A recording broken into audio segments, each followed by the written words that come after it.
ZW3D WuKong 2027 features a completely new parametric engine that fundamentally resolves history-based parametric issues, such as lost references after regened, missing constraints when editing parameter, and red errors in 2D drawings.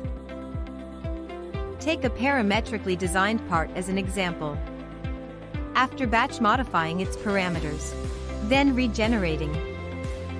Even for a complex part with many features, the model updates correctly according to the modified parameters.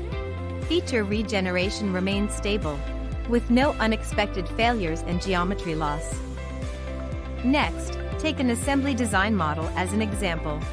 After modifying parameters, regenerating the connector, and refreshing the assembly, the cover plate that references the connector updates accordingly.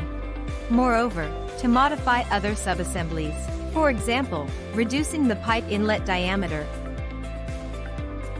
and increasing the height of the tank.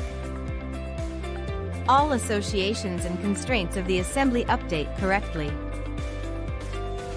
Moving to the 2D drawing of the assembly, since the subassembly dimensions have changed, the drawing updates synchronously, which the dimensions previously modified in the model update accurately in both views and annotations. Powered by the new parametric engine, ZW3D WuKong 2027 significantly improves correctness, stability and efficiency in complex designs.